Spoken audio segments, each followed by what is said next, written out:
Oh my God, Kelsey, you're speaking my love language. It feels like my soul family are on the internet. And I need that community, that connection, that people who get it so desperately. And I think when I first started in my business, I didn't know that that was one of the amazing perks of being an entrepreneur. But now it's almost like I can hide in my business to make amazing friends. Like I can use like the pretext of business to do a podcast recording with you or join like business networking calls. And so it's really nice to make all these friendships with really amazing, interesting people and to get to be in touch, using the vehicle of my business. So I really, truly and wholeheartedly network to make friends. It nourishes my soul so much. And then all the business growth that happens on the side is just such a plus. But oh my God, yes.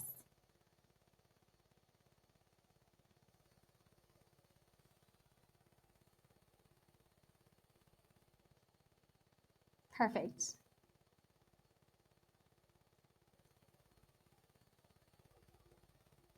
Amazing.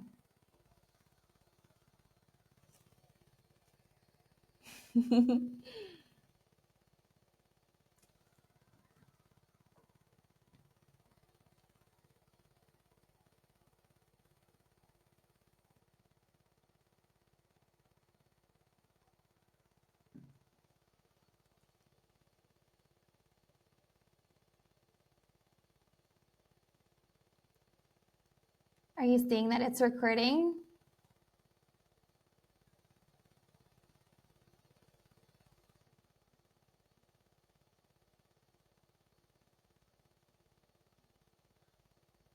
Aw.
This has actually happened to me before. And for me, are you on a Mac? I mean, like a Mac computer? Because my system was like, I don't know the computer words, but I had something open in the background that I didn't know was open that was sucking so much of like the space, the memory or whatever, like the active memory of the computer, that Riverside kept kicking me out. And so I needed to go into like, there's a thing on Mac that kind of monitors what's using all of this space, and I needed to shut everything down. I just wasn't aware that that thing was open. I can't even use the words to tell you what to look for.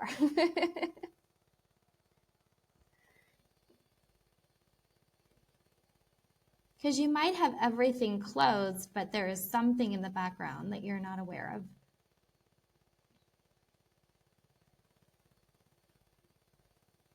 Perfect.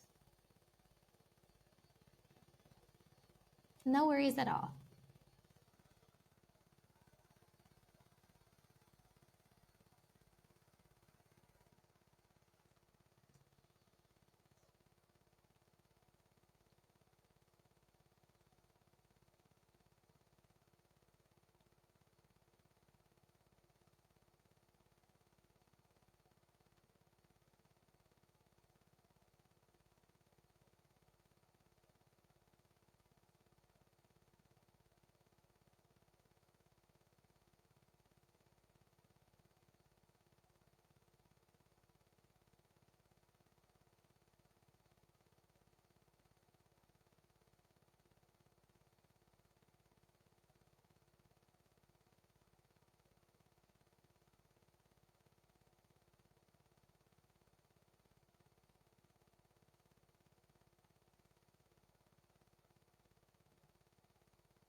All right, we're going to sit here for a couple of seconds and see if this works.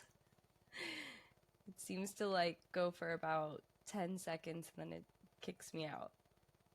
It says it's uploading, which is good. I don't think it said that last time.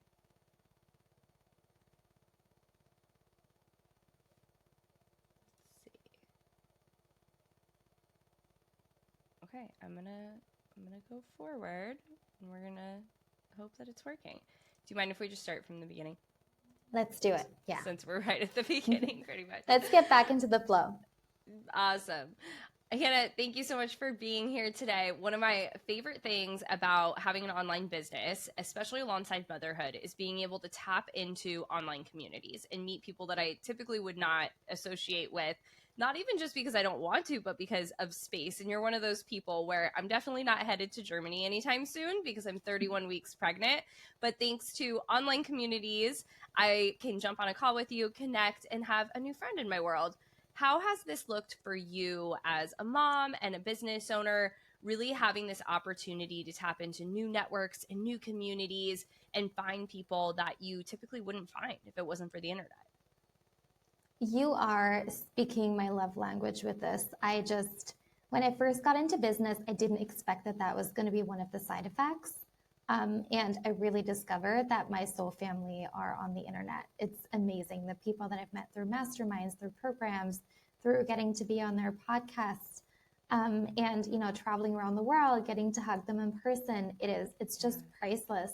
And even now, when I talk to my mom friends who are not entrepreneurs, I feel so blessed because I can use the pretext of my business to go out and connect with people who I think are really, really nice, like you, reaching out to you about, collaborating in some way. And you can just kind of use the business as an excuse to get an opportunity to become friends with interesting people. And it nourishes my heart so much. I love that you bring that up because I always say you can use your kids as an excuse in a good way, and same with your business, where if you want to be like, I want to say hi because Susie wants to say hi to you, or different things at the park or in your business. I think that's so important. Do you remember the very first time you did that though? Because I'm thinking back to when I got started, and I think we all have this time where we feel so lonely, whether it's in motherhood or it's in business. And you're like, gosh, no one gets what I'm doing. No one understands the way I want to live life. No one understands my way of wanting to look at the world. So how did you find your first person? Do you remember? Can you go back and think to for me, it was Kelsey sitting on the living room floor, scrolling and randomly finding an Instagram post that I was like, oh, this might be my people. I want to find more of these people. Do you know what it looked like for you? Yeah, it takes me back to my very first life coaching certification. And a big piece of it was sisterhood. And there were these weekly calls with a small group of people, and we became best friends. Officiated each other's weddings, were there when the kids were born, and it was just this. I'm still in touch with a couple of them. We grew up together, in a weird way, even as adults. It was it was a growing period of my life at that time, and I didn't know that friendships could feel that way. And I think it opened a new level of love that's possible in female friendships for me that I didn't know even existed. And so that kind of brought me into a network where it was normal to collaborate and to podcast together and to, send each other clients and all of those things. And it taught me a lot about being in community, because I'm very introverted. My happy place, if you can give me a cave and a book, I'll just appear for months on end.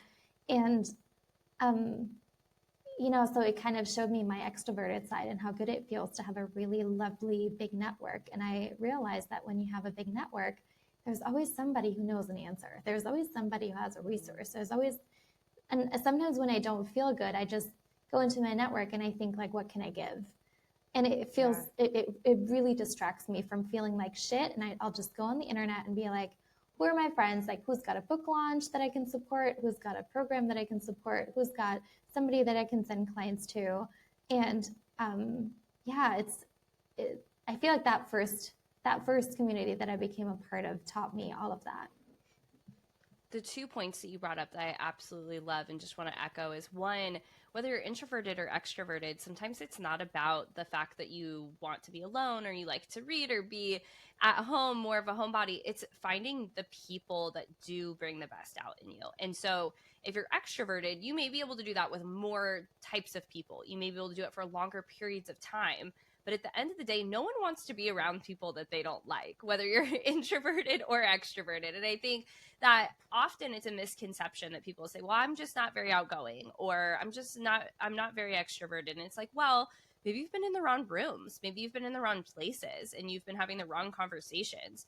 So I think that's like a really important takeaway.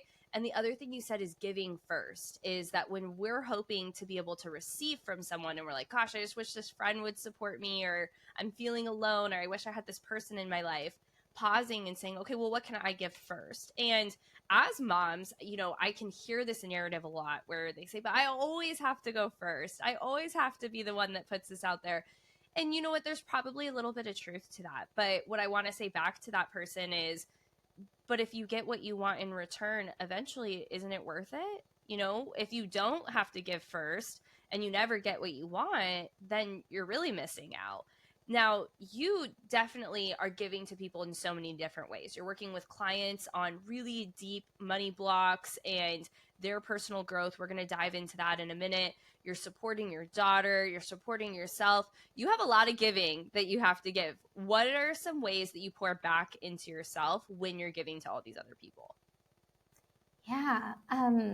I feel like I kind of stumbled into a really cool situation. I have overcome an anxiety disorder, an extreme depression, and an eating disorder. And through being so depressed, I had many years of my life where I was struggling to get out of bed. I just felt like a train had hit me. I felt so exhausted, absolutely burnt out, brain fog, couldn't focus.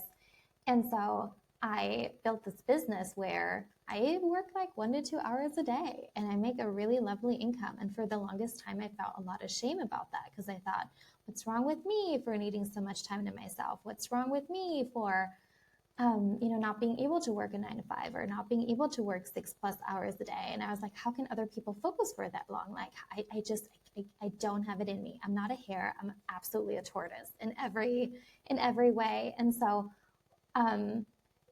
over the years, I kind of built this business that supports me and works for me. And so I do have a lot of time on my hands. Like, I'm a very relaxed mom. I'm not a busy mom at all. Like, I'm a mom that like hangs out in the hanging chair, goes on vacation, spends afternoons with her daughter. I've got a very flexible schedule. I also have a 90-year-old grandpa that I'm in charge of. And my mom has some health issues. So it's my daughter, my grandpa, and my mom that I'm caring for. And I have a lot of spaciousness that out of necessity, I kind of accidentally created. That's really wonderful. And so let's just quantify some of that, because I know that there could be people listening that's like 1 to 2 hours a day and you're supporting your whole family. And how is that even possible? So a couple of questions is, one, have there been different seasons? Have there been seasons of really long hours or hard hustle that have then given you this flexibility now? And then I have a couple other questions for you. Not really, because I couldn't. Like I couldn't. If anybody has ever experienced burnout or extreme fatigue, they know that it is impossible. Like the body just cannot do it. And so for years I thought, I'll just do what I can. I'll just do what I can. I constantly thought to myself, this can't be enough. This can't be enough. It ended up being enough. And I learned that, especially in business, a powerful message goes far. Having an offer that's an easy yes goes far. Not constantly reinventing the wheel and trying to hop on every trend, but instead doing the things that work over and over and over goes far. Nourishing the relationships that you do have so you don't constantly have to, make new connections, but like deepening the relationships that already exist goes very far. And so my narrative in my head was always, it's not enough. It's not enough. I wish I were more energetic, and then as my body healed and my nervous system healed, I did feel more energetic. But at that point, I had already realized, there is often a faster, a more direct path to getting what I want. And what works for me is to have a very lean business. I've also lived in many different countries. I recently I had my daughter in London. Before then I was just traveling. Before then I lived in Amsterdam. I've lived in Bali. And so it also really helps me to have a very lean, simplified business, just to navigate the different seasons of my life. So I never had a hustle period. And now I've learned through my own experience that that's not really necessary. Yeah. But for me, I think it was more of a self-worth kind of thing to let it be that easy and that simple. That's where I felt most uncomfortable. And also, I grew up in Germany. The German culture is very much about work hard, work hard. Everybody has to work, work, work. And so I just felt so much shame around the fact that I couldn't. Yeah. I have a friend that talks about that she was like, I thought there was something wrong with me, that I just didn't want to work so hard. And, I know a couple people in our world talk about human design, and human design, there's a couple different layers to it, but the two that I'll talk about are projectors and generators. And I happen to be a generator. And that typically, the way it was explained to me, I'm not an expert, is you can be the Energizer Bunny all the time if you're lit up about what you're doing. Where projectors, really, they feel a lot of other energy of the world. And so they need to go and sleep and reflect and really have some downtime. I love that you bring up that you couldn't, so you created a business in the life that you could. And I talk about this sometimes with people to say, I'm so happy I started my business after I had kids, because I think the hustle, want to, do things a certain way, Kelsey would have probably burnt out if I had started it prior to kids. But you can only do it a certain way when you have other people that are in your life that you're taking care of. And not even that you need to, that you want to. Like you were saying, the space that you've created in your life to be able to go hang out with your daughter, support your family. Now, give me a little bit of, for those that are interested in business, you talk a lot about keeping it really streamlined. So you have one core product, and that's what's giving you your primary success. And then I want to jump into how what you teach benefits everyone. But for those that are just like so curious how you're living this life as a mom, supporting your daughter and doing it on your own, one, it's possible. Two, you can do it, and let's do it simply and relaxed and fun. So give us like a high level overview about how you were like, okay, I'm going to go in on this one offer. This is what I'm going to be known for. This is what I'm going to do. And now I have this space and success. Yeah. So the one, if anybody listening knows any of my clients, they're all in the one program. It's called Money Bliss. And I also have my book. So I kind of have two things. I have a book and I have a program. And for the longest time, I was just doing one-on-one coaching because I love one-on-one coaching. But again, I just had I never had more than like 25 clients a month. And I would always like batch them together and work just a few days a week and then have the rest of the time off. And then after having my daughter, I was like, okay, I'm going to go turn everything into a group program. And now everybody's in my Money Bliss program, and it works so well. It's even better than the one-on-one coaching. It's a lot of fun. So that's how simple my business is. I have a website, I have a book, I have a program, I have an Instagram account, I have 1 to 2 hours a day, I network. That's it. And I learned that that's enough. Like I'm living a lovely life, and I like how simple it is. I love that. I think it's important to focus on that. But before you got into leading others, you had to do some of your own work, right? And now you teach that to your community, how they can remove money blocks, how they can live the life that they want to, working 1 to 2 hours a day, or even just if you want to work 9 to 5, how you can still remove money blocks, because if you don't, you're going to lose all the money that you're making during that time anyways. So tell me a little bit about your journey where you realized you had some of these blocks and what it looked like for you to go first. Yeah, so I went to school to study fashion. So I have a degree in international fashion management. I always had a feeling that I wanted to be my own boss. I thought it was going to be a fashion company.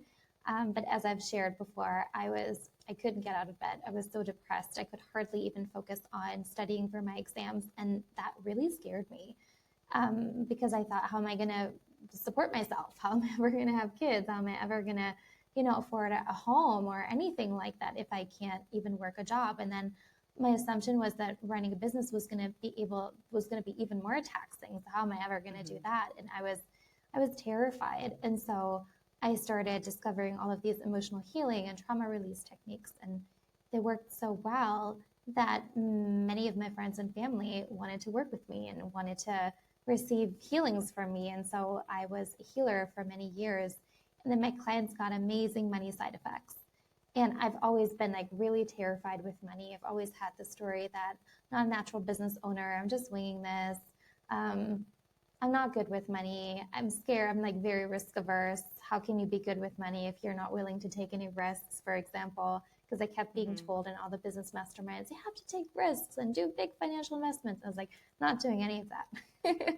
and so, um, and so I always had kind of the self-concept of someone who's bad with money and that I should be the last person to teach on money. But then my clients disagreed and they wanted money coaching and money healing from me. And I was like, me? And they're like, yeah, because you're the most relaxed person. You have so much time.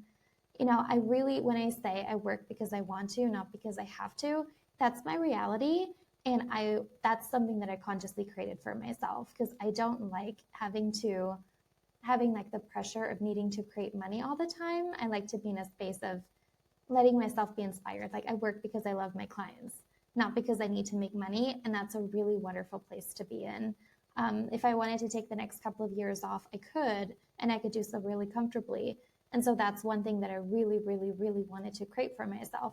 But again, all those money things that I've created for me, I initially created out of the, well, I'm broken somehow, so I can't do it the normal way. So I'm just going to like secretly do it this way, you know, and like I felt so much shame and guilt around it. And then my clients were like, teach us how. And I'm like, you want to learn this? And so as I was creating, you know, I was kind of pondering like my own new philosophy with money and why I love living this way so much. And the word money bliss kept popping in. A lot of money, a lot of bliss, a lot of time, a lot of spaciousness, a lot of, you know, freedom of choice to choose. Do we want to move to a new country? Do I want to live in a big house, in a small house? And so that's kind of what my work became. I love that so much. And, you know, I hadn't heard about money mindset before I started my business either, or money blocks or any of that language. And I wish that it was something that we talked about just in general school, or that was something that more parents even talked about. But why is it that you think specifically women, but people in general, are so uncomfortable talking about money and finances and wealth? Yeah, money is hugely emotionally charged. I once read the statistic that said that 92% of Americans would say that money is their number one stressor. And I remember reading this and being like, that is the worst thing to worry about. Like, we should be worrying about our health and our parenting and where we're going on vacation this year. Like, money should not be the thing that completely and totally preoccupies us. But I can empathize because that's what it was like for me most of the time when my bank accounts were empty. I couldn't think about anything else. It consumed me, and it was terrible. You know, now my favorite outcome of my new relationship with money is that I hardly ever think about money because I know there's like so much and there's more coming. So I can think about everything else, and the peace of mind is wonderful. But to answer your question, to me, money is an expression of love. And so when we're little children, our parents are tasked with giving us love in the form of having a wonderful snuggly bed to sleep in and lots of toys to play with and kisses and hugs. You know, they're supposed to provide for us by loving us and by, you know, giving us everything that we need. And then as we grow older, we're supposed to care for ourselves using money. And this is where it gets tricky, because if we didn't feel like it was safe, right, and good to have our needs met when in relationship with our parents, we often don't have a great capacity for receiving love in the form of money when we're older. You know, it's like if we weren't taken care of to the extent that we needed, even though our parents did their best, we then later on don't know what it's like to feel fully whole and to have all of our needs met and desires fulfilled, how to feel comfortable, how to feel secure, how to know that it's safe, right, and good to have nutritious food and a home you love and friendships that feel nourishing and work that lights you up and a schedule that doesn't harm you, you know, that actually gives you space to breathe and that works for your own personal rhythm. So I work with our family of origin, like, needs to be brought into the conversation when we're doing this money healing. Wow, that's so important. And as moms, we have to break the cycle, if you will, right? We have to be the one to go first so it doesn't continue into the future generations.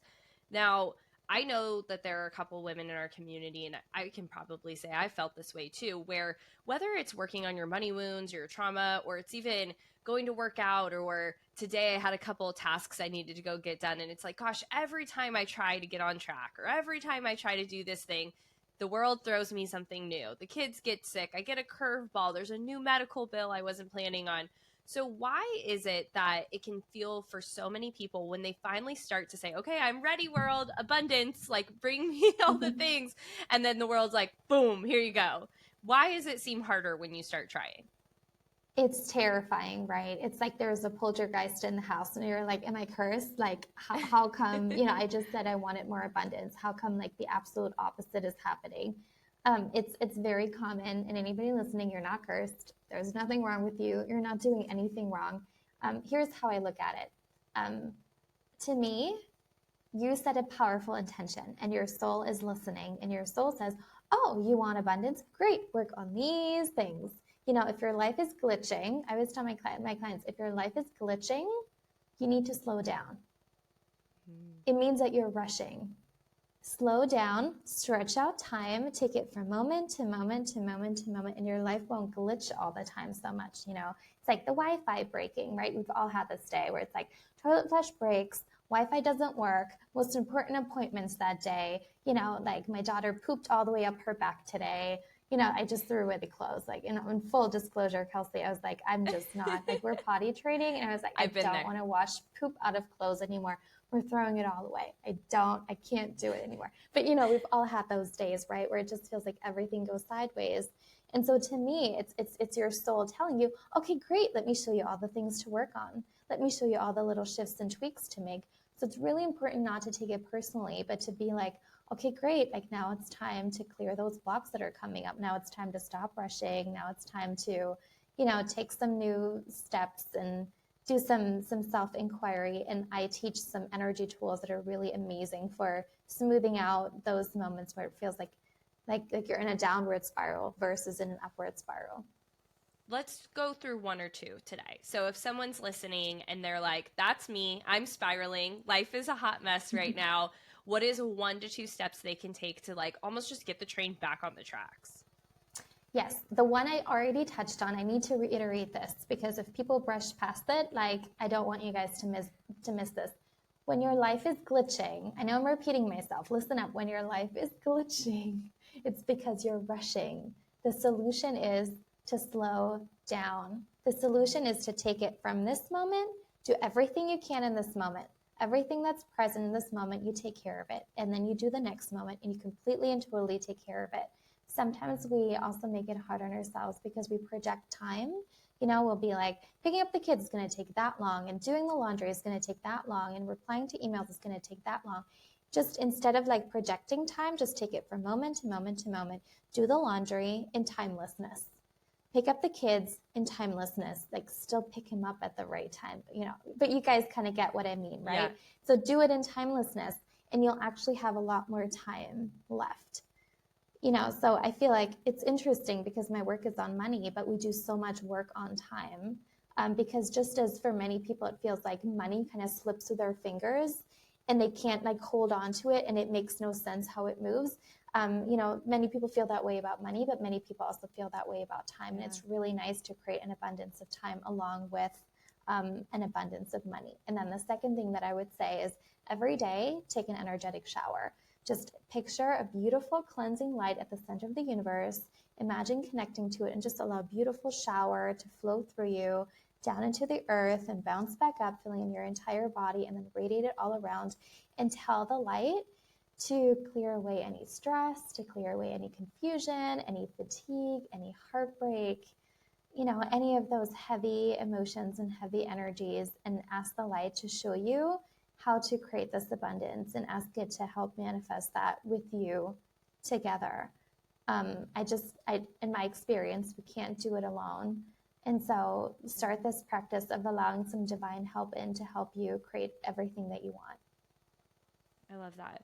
Now, there's a saying where the woo meets the work, and there's the mindset, there's the energy work. And for someone like me that came into this world in a very strategic mind and seeing like, okay, we're going to build a spreadsheet, we're going to follow the spreadsheet. That's how we're going to get to where we want to go. It was a little, I don't want to say triggering, but it was not my norm to think of things this way. To what is my energy today? How am I feeling this light through me, taking this energetic shower? How am I, putting these things into my life, especially for someone that is in that place of glitching or chaos? It can feel really difficult to slow down, like you're saying, and to take these steps where so many people are like, okay, but what's the strategy? How do I build out my budgeting spreadsheet? How much do I need to save? What type of 401k do I need? Do I need a Roth IRA? Like, those are the questions that people are running through their mind. And they're like, well, that's how I create wealth. But it's actually not always the only piece anyways. Those are tools. But if you're not in a place to receive or to even set that up, then you probably aren't going to have that success. Can you talk a little bit about how you work with your clients when they're in these like different buckets and they're maybe like, okay, but I just need to know the plan. And it's like, well, you got to work through this first. That's so relatable, Kelsey. So, oh my God, yeah.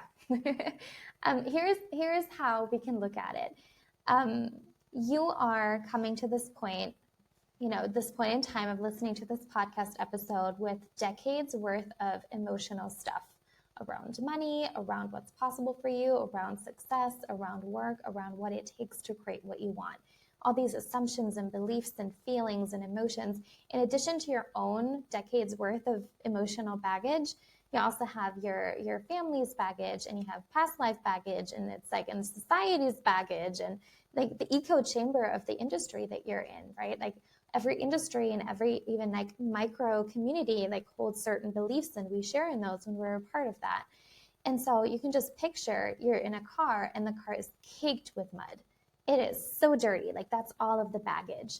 And you're like driving as fast as you can because you want to get to like the happy end destination, like a beautiful beach with like palm trees where you can just hang in a hammock and sip pina coladas. And you're like driving. You're like, how am I not getting there? Well, first of all, you can't see out your windshield. You don't know how fast you're going. You don't see the signs. You don't see the road. And those clients often tell me, but I'm doing so much. I'm doing all the things. I'm like, I'm doing all the things in my business. Like, how come it's not working? Or how come I don't get the profit, right? Because like everything that you do should profit you. You should be getting sales and clients every day. You should be turning a profit. You should be able to take a year off or a month off or a season off if you wanted to. You should be able to easily invest in what your soul is a yes to, but it's like most of us are driving around in a really dirty car and we're like, why am I not getting anywhere? You can't even see the road. This is why, again, I want to urge you guys to really clear all of your emotional baggage, like clear your energy every day in a really deeply cleansing way. And then when it's clean and clear, you can look out the windshield and you can pull up a map and you can be like, okay, sign says go here, road turns to the left, this is where I want to go. And you take the fastest, most direct, and most elegant path to exactly where you want to be, and it becomes predictable. And you don't have to be the entire time like, it's like throwing spaghetti to the wall. Like, I don't even know what I'm doing. Let's hope for the best. Let's like pray to the universe and hope it's going to bring me some clients. Like that to me is a very distressing way of doing it. I like the predictable. I like the, every time I market, I get sales, I get clients. Like I like to be able to project my finances out over the year, over the next 5 or 10 years, and know that I'm definitely making that happen. And I can make a plan to make even more happen. But you can't even see where you're going or what the path looks like when you're so full of stuff.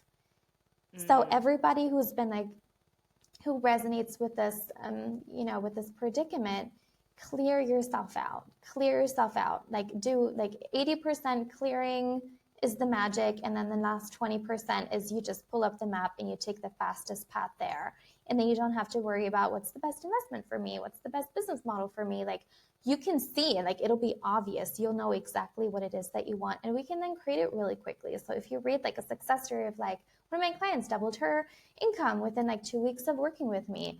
We cleared her, and then it was so obvious what we needed to do to get there. And she like laughed. She was like, this was right under my nose. Like, yeah, because you've been driving in the wrong direction. So I also want to just extend some empathy to everybody. If you're working really hard and you're not getting the results that you want, start with clearing yourself first, because there's probably a much easier way to get there. Sometimes we're in disbelief of like, Hannah only works how much? I'm like, yeah, because I'm always taking the direct path. I'm not taking any detours. There are no detours in my business. Like I go do what I want, and then I enjoy my life. And so anybody who resonates with that, you can have that. Yeah. And I know that there's people listening, and so often it's parts of us. It's maybe not even all of us, where we're like, yeah, I don't know. It sounds like I don't want to do that, or how would that actually bring in the end result? And I know for myself, I hit this point where it was kind of like, okay, but what if it did work for me?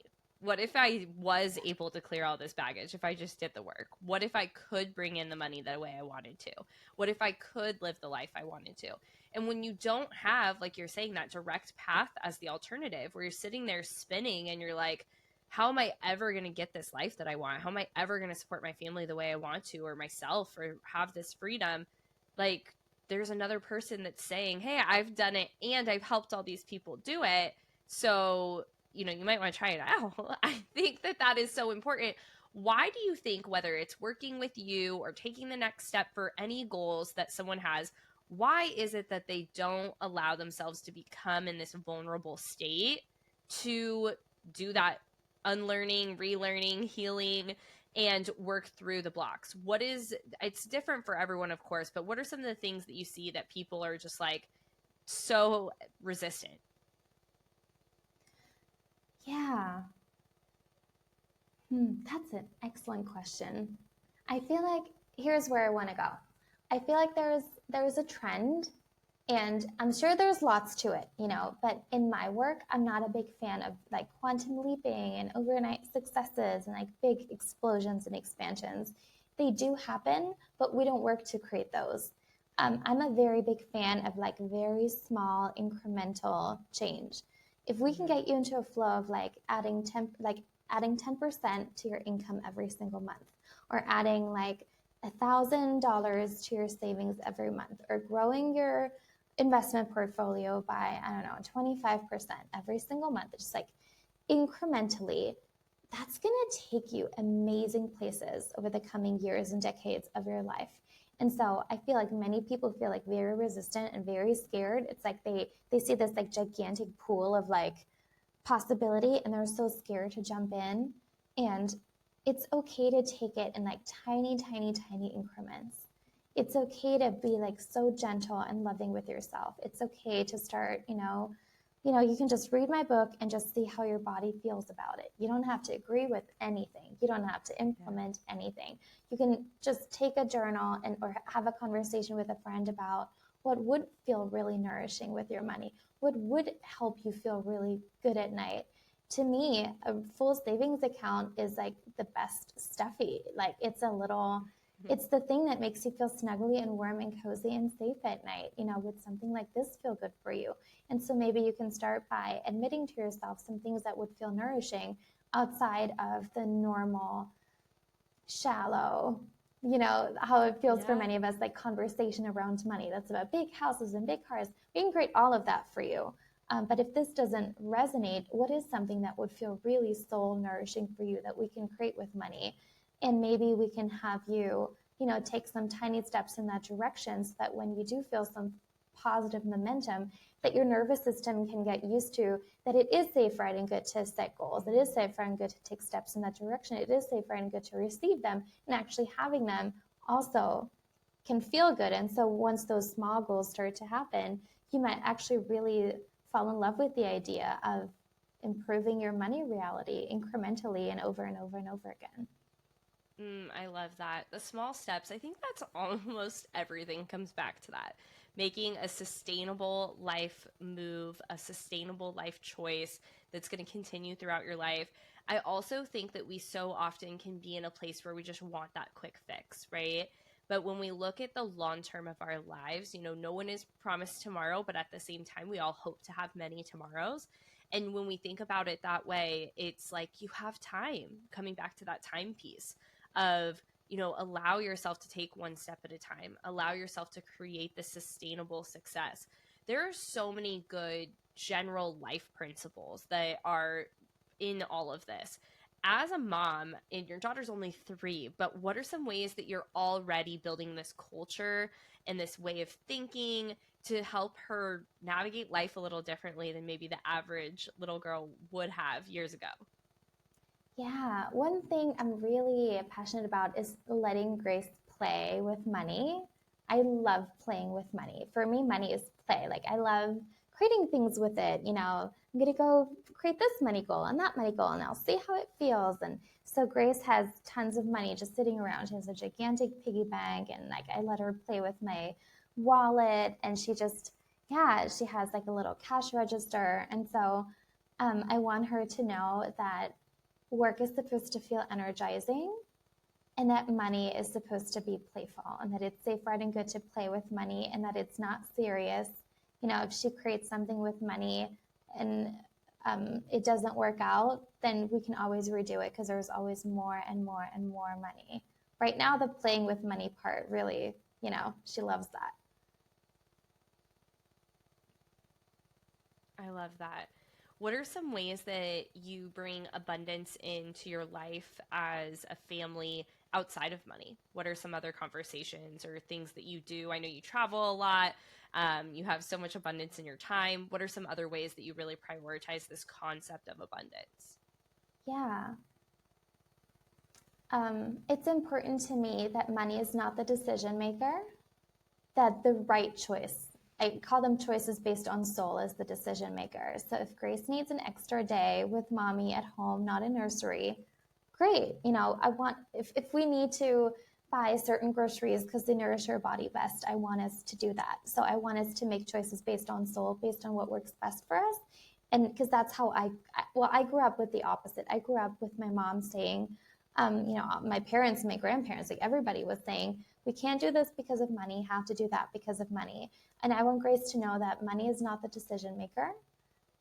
It's important to do the right thing. Regardless of whether anybody sees it, it's really important to have that congruency and to make soulful decisions, and that money is not the thing that decides how we live our lives. Money is an infinite resource that we can create as much of as we want over and over and over and over again. And so I think like the making soul choices thing is what we practice a lot, when we're at the grocery store, like, do these tomatoes feel better than those? And then we'll buy those. And so based on the abundance, financial abundance that I've created for myself, it makes it really easy to make those soul choices. And I've also learned that making soul choices always brings in more money. Like, that's a really cool paradox, because it may seem as though life would be more expensive, but it's actually, in my experience, the opposite. Yeah. Now, for someone that can't resonate with that yet, right? They're trying to figure out how to afford groceries in general. What are some other ways that they could have those soul decisions when they really may feel like they don't have the money, or they have the budget that they really need to stick to? And so they do have to pick the cheaper tomatoes because they have to fit it within the budget. What are some other soul decisions that they could make just on the daily basis? Amazing. Yeah. And you can enroll your kids into it. If they're old enough, you can tell them, I want to feel into things and make the lighter choice. So it's about making the lighter choice. Like, what feels lighter? When you're choosing a family movie, can you ask your kids, like, which of these movie titles feels heavy? Which of these feels lighter, on the lighter side? And then which of those feels lightest in your body, without even having seen the movie, without knowing much about it? What feels lightest? When my daughter picks her clothes, I always ask her, like, what feels light and bright? Like, what makes you smile? What makes you feel good in your body? And then that's what you get to wear today. What are we going to go for a swim today? Or are we going to go into the woods and just roll around in mud? All my clothes are so dirty and muddy because we're like in the woods all day long. And so that's a great place also to ask, what feels light, what feels good. And it's about helping your children stay in touch with their internal compass, this feeling of truth inside of them that can always, guide them to a really healthy, wholesome, abundant life. I love that. Such good examples. Now, your new book is called Wealth from Within, and we've talked about so much about how we need to move these things within us, and we have to do some of this work, and we have to do some of the different strategies and techniques, and one step at a time. But tell me a little bit more about the concept and just really bringing it home of this is within us. It's within all of us, regardless of where we came from, what our current situation is, what we're navigating. Like, wealth creation does come from within. And how does that apply to everyone? And how do you walk through this in the book? Yeah, so I want to go back to the love metaphor for a moment. I believe that every single human being on planet Earth deserves to feel whole, to feel loved, to feel safe, to have all of their physical needs met with nutritious food and lovely rest and nourishing friendships and all of that. And so it takes money to create that. And so for me, money is a birthright. An abundance of money and peace of mind with money is a birthright. Just like you deserve to have clean air to nourish you and like good food, you deserve to have money. And so I don't see it as money being something lavish or something like, do you really need it? You know, do we really need to, have money in savings? Do we really need to be like rich? Do we? And my answer is a resounding yes. Yes, every single person should have an abundance of resources and learn a skill of resourcefulness for themselves so that they know that they can always create more money and, create money for whatever matters to them. And so that's the journey that's outlined in the book. My work is about, healing those really deep-seated emotional wounds and blocks that we hold around money, but it also starts to take you on a path of hopefully seeing what it is that you want and how you can create that for yourself in a really nourishing, life-affirming, calming kind of way. I don't believe that everybody needs to be a millionaire or a six-figure entrepreneur or whatever. I want us to find the money reality that works for you, that feels like a relief for you, that allows you to be present for what truly matters. And so I hope that the book helps you take some steps in that direction. I love that. It's so exciting. So we're going to link it down below. Everyone can grab a copy. And the other gift that we have from you is the Money Bliss Subliminal. And I really love this, especially for moms, because we have a lot going on. And sometimes all we can do is push play, right? Whether it's a podcast, it's a subliminal message. So talk a little bit about what is a subliminal and when may be the best time to play this. Yeah, a subliminal is an audio track, and when you play it, you'll only hear ocean sounds, but hidden in it are millions of affirmations. It's like 4 minutes long, but there's millions upon millions of affirmations that your subconscious mind soaks up about how to feel about money. So if my approach to money, and if you're picking up the book, by the way, it's like, I'm not wasting your time. I'm a mom too. I wrote this in a month, even if you're a parent and you have no time. I remember when I had my daughter and people were giving me like these gigantic novels to read as like a push present. I was like, I can't even brush my teeth. Like, what? So this is a lovely book. You can even just like open it for like 5 seconds when your child is sleeping in your lap and just take one passage and absorb it and sit with it. This isn't like a book that you need to kind of sit down and like read that's going to take hours to do. Just have this on your nightstand. When money doesn't feel good or you're just like, ugh, I just want something to kind of pick me up a little bit, you can just read one section in the book and it's going to give you something. And you can do it while listening to the subliminal. So you only have ocean sounds, but your subconscious mind is going to hear about a new relationship with money, about new possibilities with money. People always say it's so calming, like it eases their anxiety. And so the entire Money Bliss philosophy is kind of summed up in a subliminal for you to just bathe in. It's just supposed to be a really comforting bath. I love that. So good. Hanna, last 2 questions for you, but before we get there, where can everyone connect with you? Where's the best place for them to jump onto Instagram and social media with you? Yeah, my website is hannabier.com, HANNABIER.com. You can find the subliminal there. You can find my book there. You can find my services there. And then my Instagram handle is Hanna Money Bliss. And you're welcome to say hi. Amazing. Now, what is a goal that you're currently working on right now? Something that's really lighting you up in this season of life that you're really excited about? You mentioned potty training, so I'm sure that's one of them, being done with diapers. But beyond that, what else are we excited about? I'm learning how to sing. And it's Ooh. difficult. One of my best friends is an opera singer, and I think of her as an athlete. And so it feels like, yeah, singing is a big project in my life. I want to learn how to sing. That's my That's retirement awesome. plan. When I'm I don't know. Right now I don't see how I'm going to retire from Money Bliss. But I'm picturing this later career in my life where I'm working as a singer. But I have to actually, learn to sing on the way. So that's what I'm working on. I love that. That is so cool. Now, if you were to give someone we've talked about so many things, and working through some of these money blocks or these bigger conversations can bring more up. It can be like a Pandora's box. And life is life. People have bills to pay, they have priorities, the things they have to do. So, for those jumping off of this episode today and they're feeling excited, they're feeling hopeful, but a little overwhelmed, other than slowing down, we talked a lot about that, and I want to repeat it again too, because I think it is the most important. And I think before you give us this tip, that's the first thing they have to do. They have to slow down and not be glitching out. What would maybe the second step be?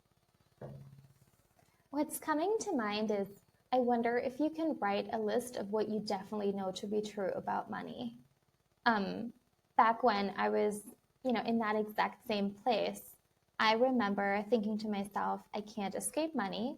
Money is always going to be a part of my life. And yes, I did consider moving to a commune. And even there, somebody would probably, bring money in some way. I hated it so much. I really wanted to avoid it.